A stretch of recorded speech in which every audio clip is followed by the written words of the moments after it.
Hello, Hoosier fans, Hoosier haters, and everyone in between. This is the Crimson Coliseum podcast. And on today's episode, we're going to be discussing tomorrow's big game between the eighth-ranked Indiana Hoosiers facing off against the Michigan Wolverines. And I finally got some new guests this time. It's not just Jack and Greg. So with me are two trombone players I have played with for the past couple of years. Starting off, a senior trombone from Warsaw, Indiana.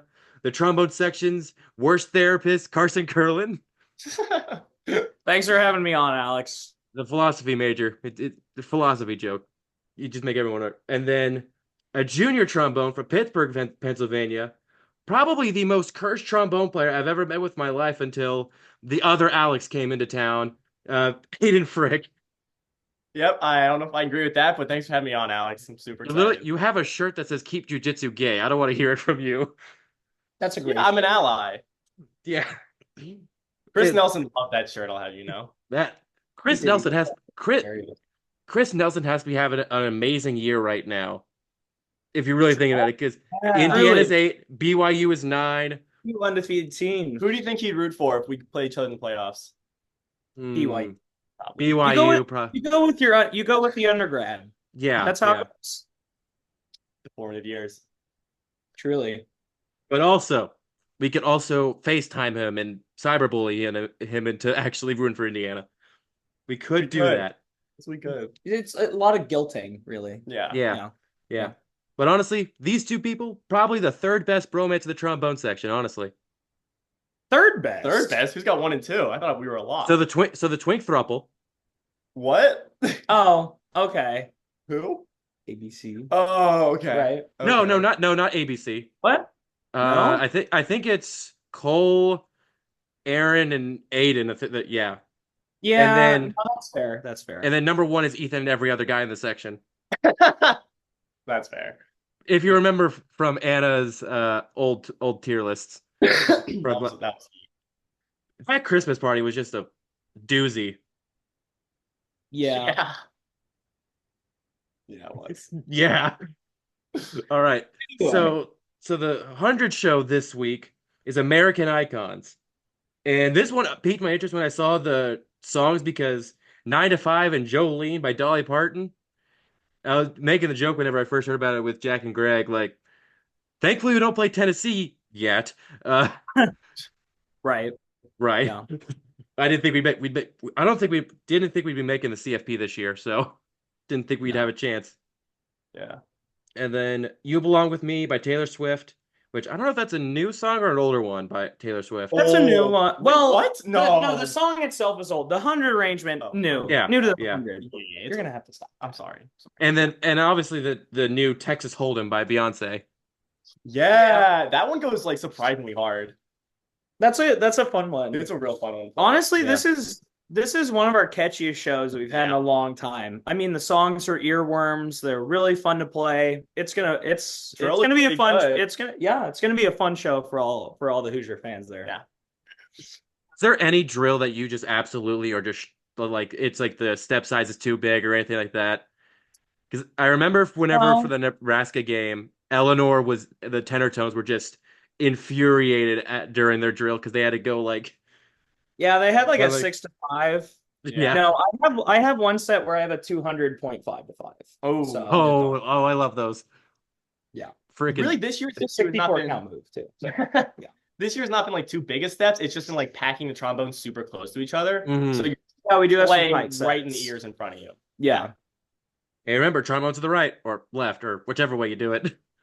Switches every trail. It does. You gotta keep on top of this stuff. You never know. But heading into this game, Indiana, which if you would have told me at the beginning of the season, or if I had told you guys, Indiana was a 14-point favorite against the defending national champions. The over-under is about 48.5, which kind of tells you how the game's going to be. But wow. I would have probably told you what the heck happened to Michigan. Yeah. Like, I knew that Michigan was going to take a step back. You lose basically most of your program. I mean, staff, players, it's just a totally turned over roster. And I mean, I'm a Hoosier fan. I watched the offseason. I knew what this team was going to be. I didn't know that we were going to be quite at this level, but I figured we were going to go into Michigan with the winning record. Figured, they might be favored by a couple points, but I saw Michigan as a beatable team from the get-go, frankly.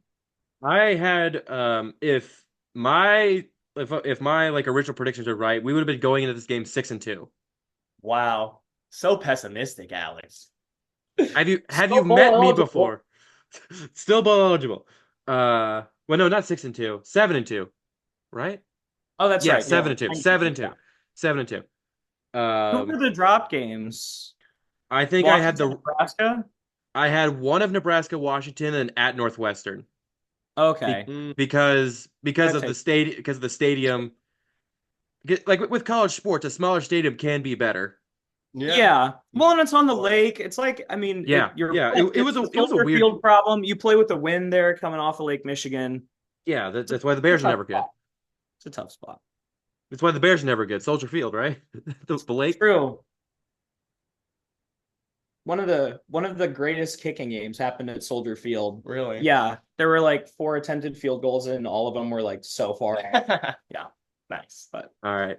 Heading into Michigan's history, Michigan was founded in 1817. Their first season playing football was 1881. Their record is 1,009, 357, and 36. wow. Their bowl record is 21-27, and their last bowl win is technically the college football championship. And they lost the rematch against Washington, which sucks. The record against Indiana is 62-10. They play in Michigan Stadium. That's what it's officially called, but we all know it as the Big House. Yep. And their season this season, they're 5-4, 3-3 conference play, and their last game was a 17-38 loss against the top-ranked Oregon Ducks. And they haven't had a great season. Like they have talent, and I'll get more into it later. But Later. this is a very winnable game for Indiana. So let's get one of the more winnable Michigan games after the 2020 season. Yeah, and this is the first chance. Well, this is the best chance Indiana has of seeing their team beat Michigan at home since 1987. Wow. Because the last home win against Michigan was at COVID. Yeah. No. I mean, shout out Ty Freifogel, but yeah. Frankly, I'm surprised that Michigan and Indiana have only played 72 times. They both been playing since the 1880s. That's only 72 meetings. Yeah, like I know Indiana's most common opponent is Purdue, but Of course. Well, but Ohio State's up there too. I mean, we played Ohio State a lot of times. Ohio State lost to Ohio State a lot of times. We have lost to Ohio State a lot of times. So we'll get into that in a couple of weeks whenever we have to preview that game, which yeah. I mean, I'll be honest. I'm not that. People are far too worried for this Michigan game. I think Michigan.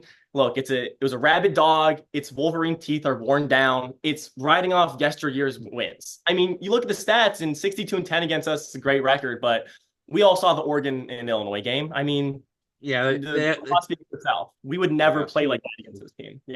Yeah. Let's get into these team stats real quick for Indiana. So, which one of you guys is going to talk about that? Carson, you got the first one, I think. Well, I was going to do player stats. You get the okay. I got this one, I guess. So on offense, we're averaging 46.6 points a game, first in the Big Ten. Total yards, we got 472.2, also first in the Big Ten. 284 being passing and 191 being rushing yards. Our third down percentage is 15-5, second in the Big Ten. So, we do go for it. Last time place. Oh, third down attempts, 97, also third in the Big Ten. I mean, we're top of the board in all these stats. I mean, yeah. Bet we were, After the Michigan State game where we were 2 of 10 on third down, we dropped out of being first. I think Oregon is surpassed us at being first in third down percentage. So get out on the defense. Okay. With defense, we're looking at 13.7 points, second in the Big Ten. Total yards, 281, 188 being passing, and 72.6 being rushing. Our third down percentage is 33.1. That's fifth in the Big Ten. And third down attempts is 118. That's seventh in the Big Ten. Yeah. Indiana's been a well-oiled machine on offense and defense. Yeah. Um, I mean, yeah, like the just look at the rushing defense. Best rushing defense in the Big Ten so far. best rushing defense in the country. I mean, Wow. you just can't, and especially when the Wolverines, what they want to do is run the football. I mean, Mhm. that's going to be a tough look. Yeah. That's going to be a tough Yeah. matchup. Heading in with Michigan, they score 21 points, which is 14th in the conference. Total yards is just under 300 at 299.4, which is 17th. 134 passing, which is also 17th, and 165.1 rushing, which is 8th. They're a run first team. Third down percentage, they're at 40%, which is 14th, and third down attempts 115, so tied for 12th. So they've been getting a lot of third downs, and it's just that has been great for them. Defensively, they've allowed 23.3 points, which is 13th. Total yards 345.1, which is 11th. Passing 235.8, which is 13th. Rushing 109.3, which is 8th. Third down percentage, they have allowed 43.9% of third downs to be successful, which is 14th. And but they are first. They're putting teams in the most third downs in the Big Ten with 132. So with Michigan, the passing defense is their weak spot, and it's a lot, and might be a lot worse with injuries. I'll get into more of that later, but their back end is not healthy right now. No. Now let's look at the individuals. Let's. Okay. Well, for the Hoosiers, the guy who is sixth in current Heisman odds, Curtis Rourke, transfer from Ohio. He's attempted 210 passes, completed 154. Is thrown for 2,204 yards, 19 touchdowns, and 3 interceptions. And he's also picked up a couple rushing yards, 19 carries for 82 yards, 2 touchdowns, but 3 fumbles. And he does have negative rushing yards, 37 on 6 sacks, but only 6 sacks through the season. That's not pretty bad. good. We played 9 games. And like any with those rushing stats, I take out the sack numbers. So these are the sack adjusted rushing yards. So Okay. so the 37 yards is the if you add on to it, it's like he's got like 54 or something like that. But Okay. So that's that there. All right. And now rushing, you've got Justice Ellison, Juice, 111 carries, 669 yards, 9 touchdowns. And then he's also picked up 8 receptions for 64 yards. I mean, Justice Ellison's a dog. There's no way around it. Tyson Lawton, dog. Absolute. The whole room full of dogs. The full-on Teenage Mutant Ninja Turtles lineup, dogs or turtles in this case. All right, on the receiving end, you got Elijah Surratt. Wow. 37 catches for 649 yards and 5 touchdowns. Is this the guy that's nicknamed Waffle House? Yeah, yes. He's always open. Always open. There's this Twitter account that I've seen that have done like recaps of games, but they're the meme recaps. Every time Elijah Surratt gets a catch, it goes to the video of in the event of a hurricane, most businesses close except for Waffle House. Waffle House is open 24 hours, 7 days a week. And it just keeps getting more distorted after he gets another catch. All right. And on the defensive side, you got Aidan Fisher, 80 linebacker, 84 tackles, 32 solo, sack and a half, 33.5 tackles for loss, and 3 passes defended. Does he still lead the Big Ten in tackles, or he's top third? 5? He's third.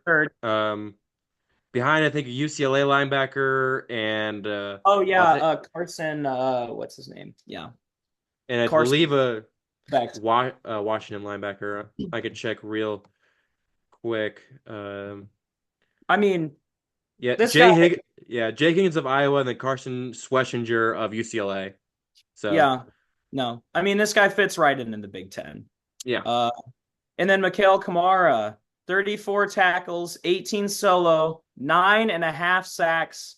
That's the best in the Big Ten, right? Yes. And then 14.5 tackles for loss and 2 forced fumbles. The tackles for loss also leads the Big Ten. Last week, National Defensive Player of the Week. I mean, This guy's a beast. No Also two doubt. forgot also forgot to add, according to PFF, he has 49 quarterback pressures. There you go. 49 to That's 4, 49 48, 49 48, what no. Four, in the high 40s, and it leads the nation in passes defended, but not pass quarterback pressures. I mean, this guy just gets to the quarterback. He No just does. offensive line is gonna be able to keep this guy Yeah. off the TV all He day. he graduated from the Robert Mathis QB hater school. Just always at the quarterback.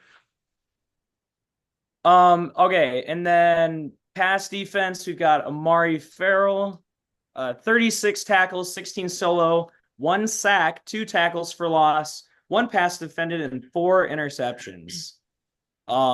And D'Angelo Pons, 44 tackles, 29 solo, 3.5 tackles for loss, 5 passes defended, 2 interceptions, and 1 touchdown. Did you guys see the broadcast view of D'Angelo Pons' pick six? I did, yeah. Went back and watched a few of the broadcasting highlights from that game. Yeah, like the zoom out into the wave of red there was absolutely perfect. Nebraska, the pick Oh, six, really No, early on. Washington. Washington. Oh no, Washington, yeah. Pick six on the first drive. Yeah. Yeah. Second drive. our defense scored more points in like the first half than our offense. It was looking a little bit bigger. Well, in the first quarter. First We quarter, took yeah. off in the second quarter. Yeah, yeah. Yeah. Looking, yeah, it's just been a fantastic year for everyone involved. So Indiana's had back-to-back National Defensive Player of the Weeks. Wow. Bonds last week, and then Kamara this week. He had 9 QB pressures, 2.5 sacks, 4.5 tackles for loss. Dude was absolutely everywhere. Yeah. Absolutely. Looking at it, Michigan, passing wise, Davis Warren is leading the way. 74 of 114, 732 passing yards, 5 touchdowns, 6 interceptions, along with 11 carries for 26 yards, and he lost 19 yards on 4 sacks.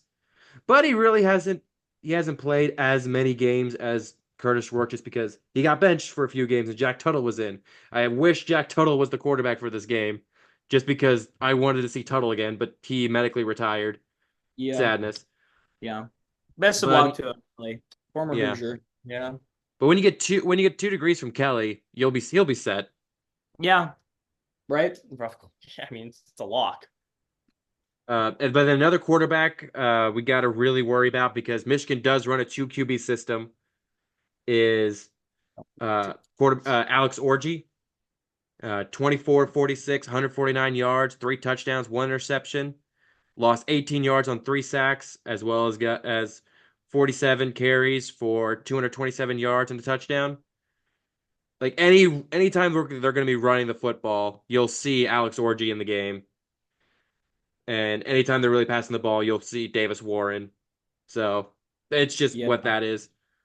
Khalil Mullings, though, is leading the way for Michigan running the ball. 131 carries, 710 yards, and 7 touchdowns. And this is the guy that I'm most concerned about for Indiana. Colston Loveland, 49 receptions, 523 yards, 4 touchdowns. He's projected to be in the first round of this year's draft, and Indiana has not done well against tight ends this No. season. No.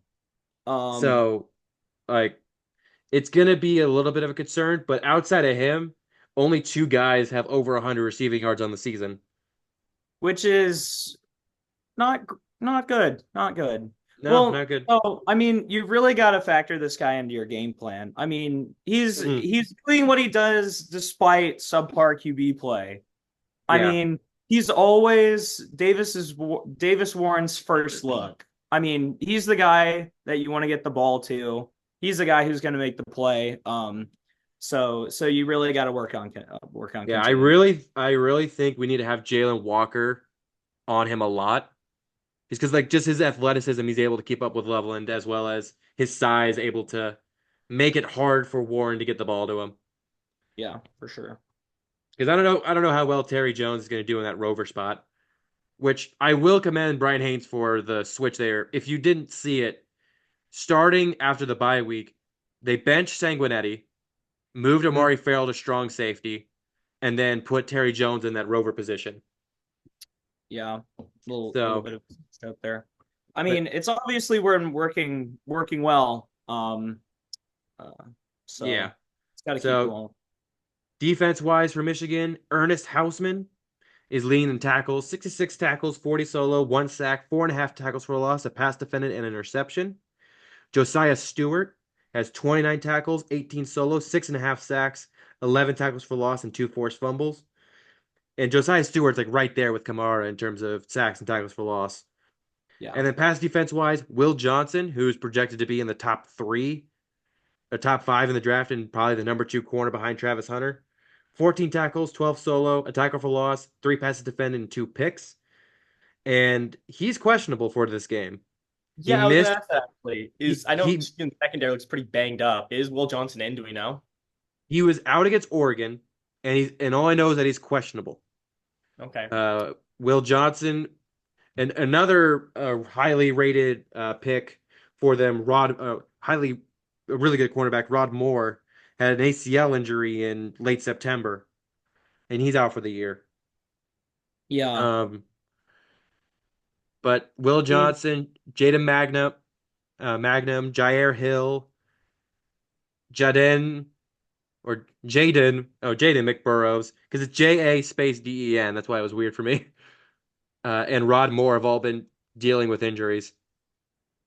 yeah. Uh, And I mean, I think Michigan really missed Will Johnson against Oregon. I mean, they just going down the cornerback depth chart, the defensive backs, they really couldn't match Oregon's receivers. I mean, yeah, that was a struggle.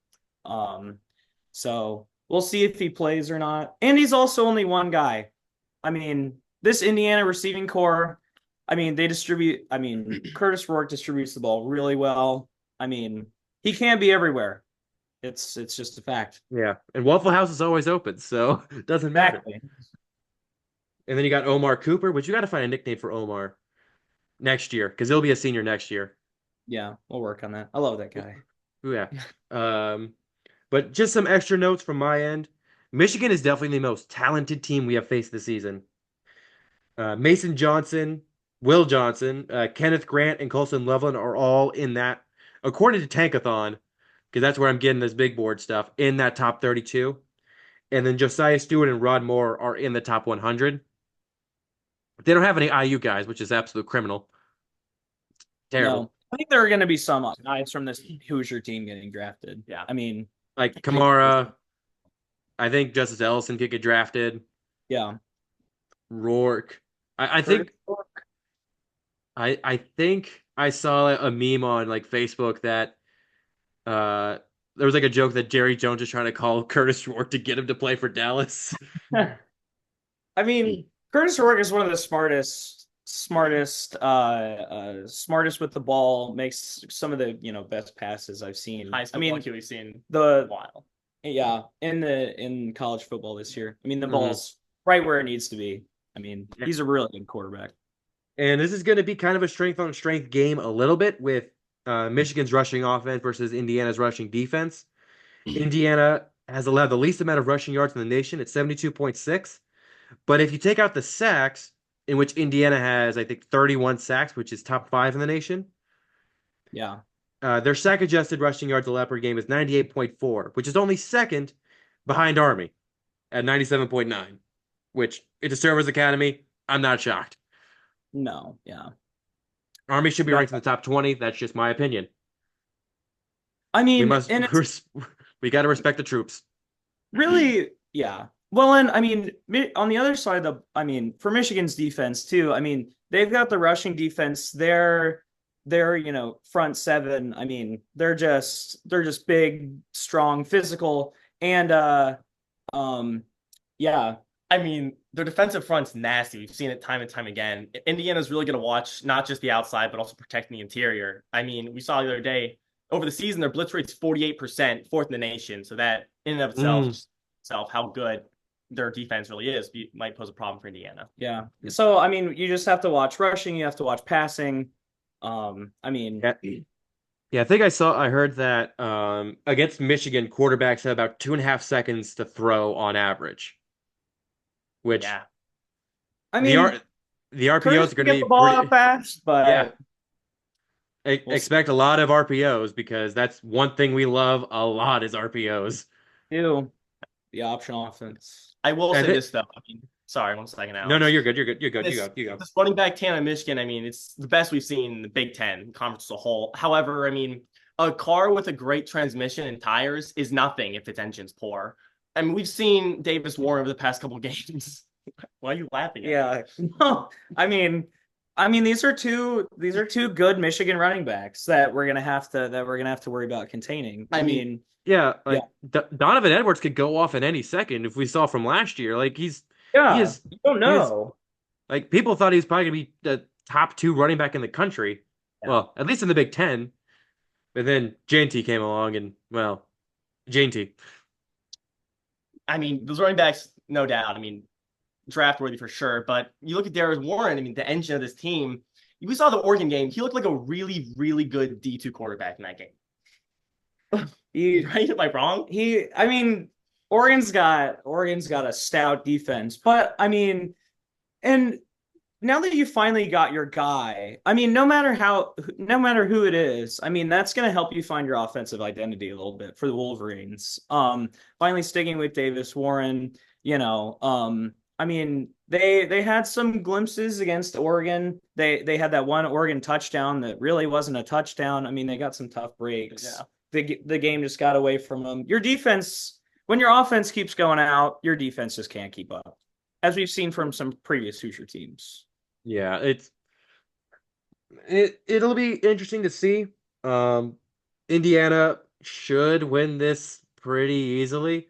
I think I think Cignetti's going to try to run up the score on these guys as much as possible because Yeah. he may not admit it, but he knows Indiana's kind of on the outside looking. Even though we're ranked 8th, we're kind of on the outside looking in with that resume. A little bit. Well, you got to keep that chip on your shoulder. Yeah. And the way that people are talking still, it's still the strength of schedule argument.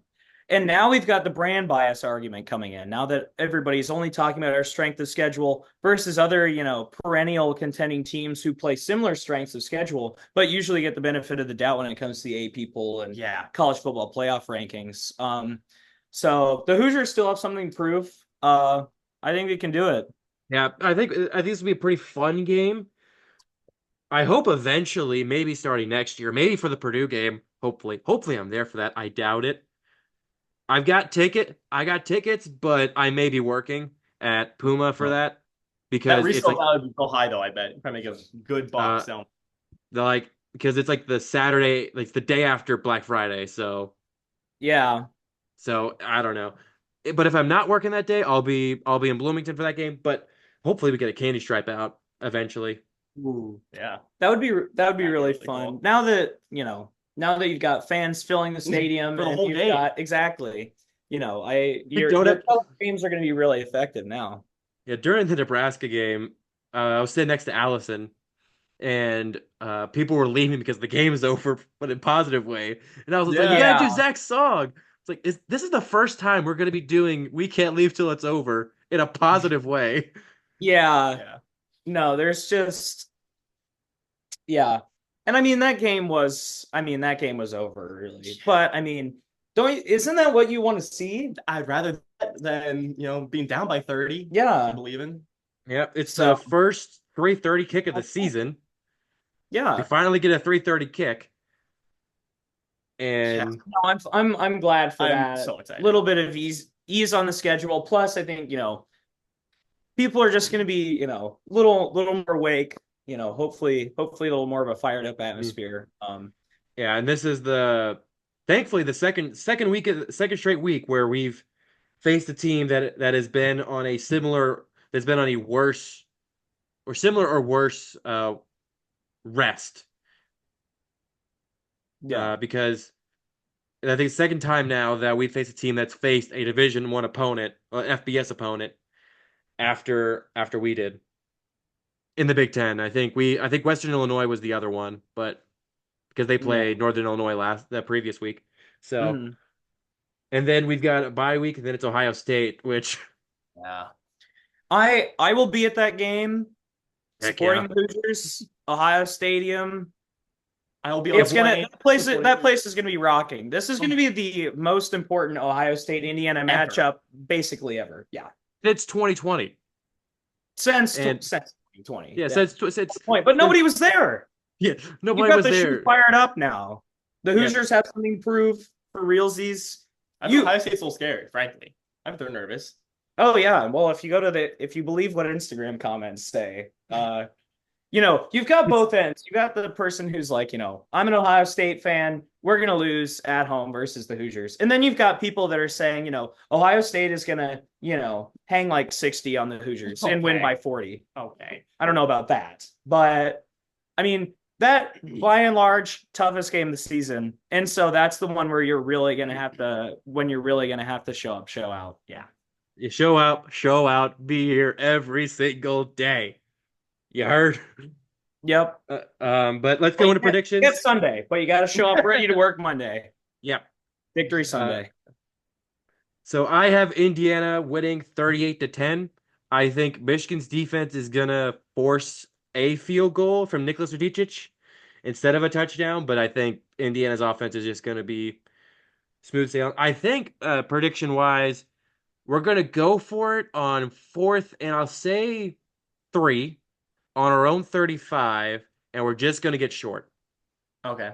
It'll be the second drive of the game. We're up 7-0, and Just want to keep it rolling, so you go for it. yeah, I can see it. and then we just take it business rest of the way. Yeah. I'm thinking Indiana 49, Michigan 13. I'm thinking shutout for the first half, and then they get a touchdown, 2 field goals when our second strings are in there, third and fourth quarter. Yeah, and I've got Indiana 42, Michigan 13. I think here and there you've got, small kind of hitches in the offense that are going to force a couple field goals. But the Hoosiers can score touchdowns, and especially if you get in the red zone, I mean, there's no stopping these guys.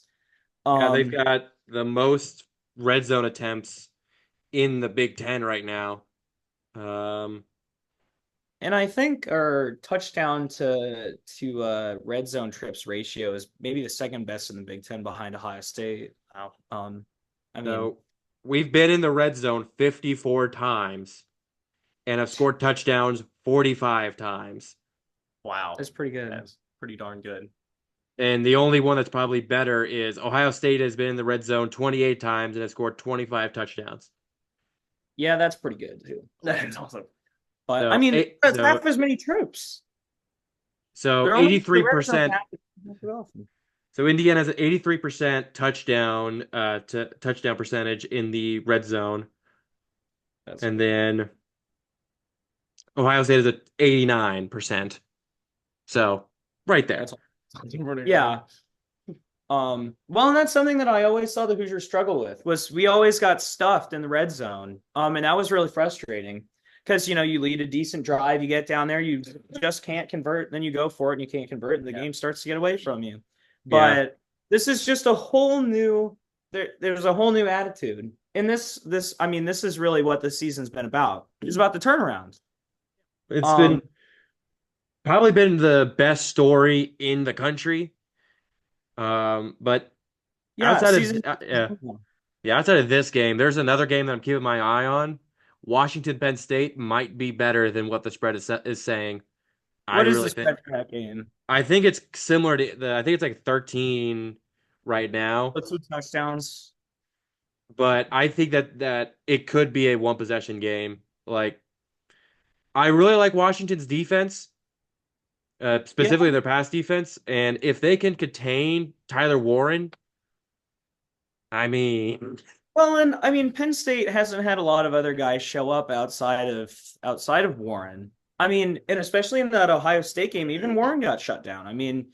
There just wasn't a lot happening in the first half. Their leading receiver was Nick Singleton, their running back. So, if Washington's pass defense is good, and we saw that it is, they worked over the Hoosier receivers. This could be that Washington Penn State game could be interesting. Yeah, and that might change some things in the Big Ten if Penn State gets a second loss. Oh, Yeah. for sure. No. And unless I mean, looking ahead to the Big Ten championship game in Indianapolis, I mean, the The Indiana Indiana Ohio Ohio State's State game. game, it's gonna be is what it's gonna come down to, unless Ohio State drops another game. Yeah, this is Which the semi. That game is the semifinals to see who's facing yeah, Oregon. yeah, no, Oregon gets the bye. Ohio State and us are playing in. Um, so Let's see who goes to Indy. That would be exactly. that would be crazy.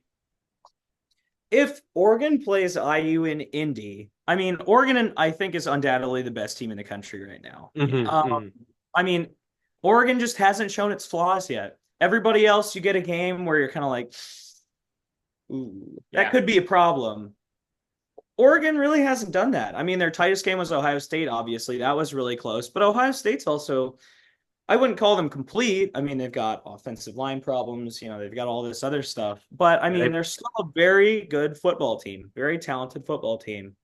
So, I mean, I was very concerned with Oregon the first couple weeks of the season after the oh Idaho and yeah. Boise State game.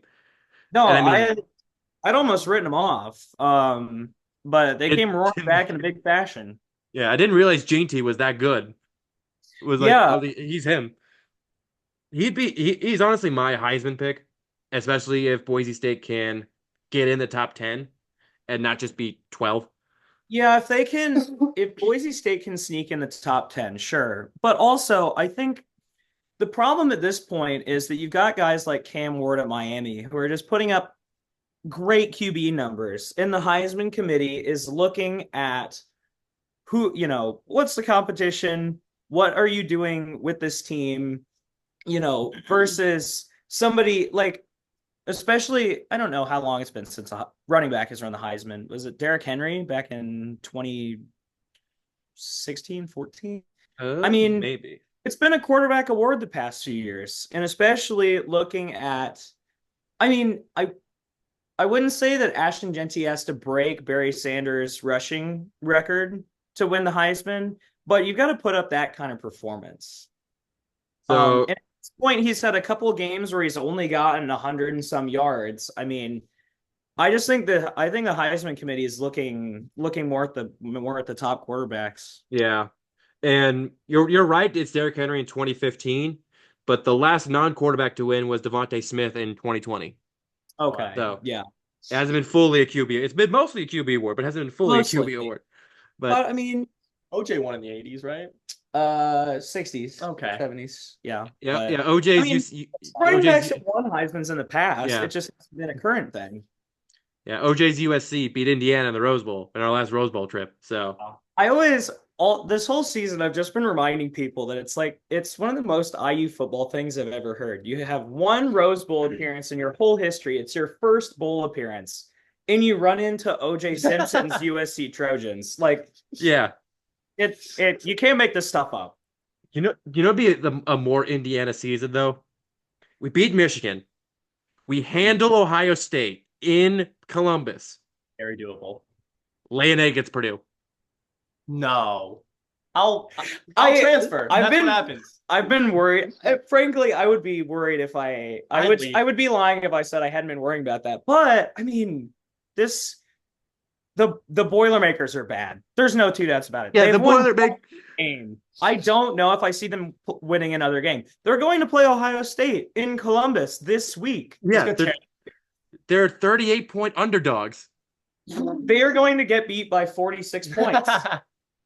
And like it's just They in may the not back score a touchdown. in the back of my mind, I am still terrified of the Spoilermakers.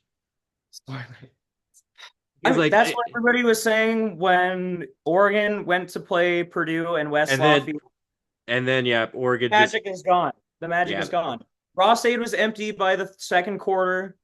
Purdue fans are just done with the season. They're looking ahead to basketball. And that's Which- a quitter's mentality. It is. That's not how you win hey, championships. Purdue basketball right now has as many wins as Purdue football right now. That's true. That's crazy. They both have one. That's Or maybe People Purdue have- picked up the second one. I don't know if they played again yet, but No, they haven't yet. No, they haven't yet. So, Indiana yeah, men's they're both- basketball has as many wins as Purdue football right now.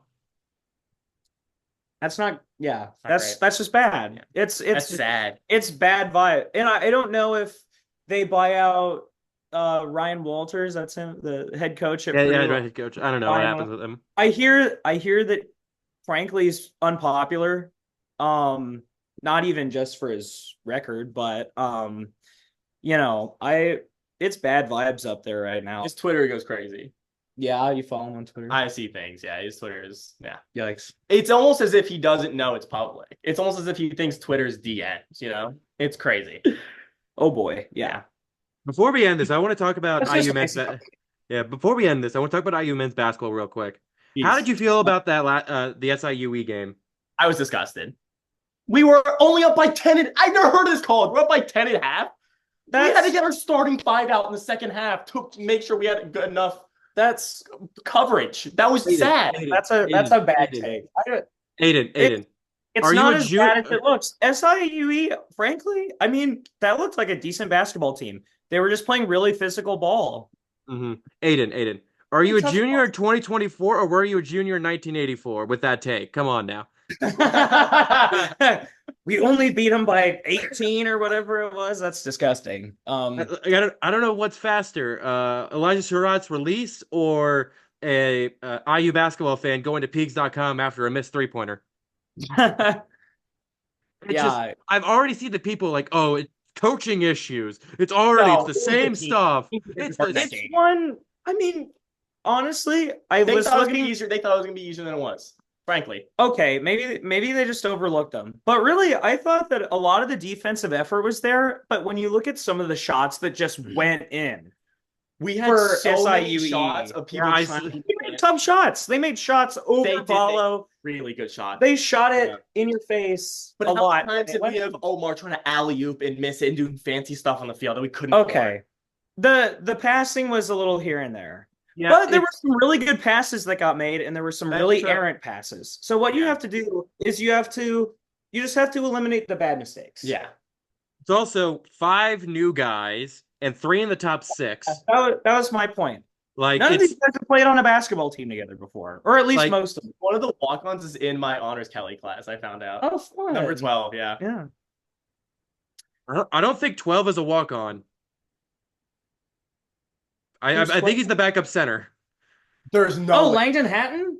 Langdon Hatton is in your. Hold the photo. I don't think so. I don't think it sounds like his name. Maybe he's 14. It might be 14 because 12. Because I was having issues with 12 being in because he was struggling. Oh no.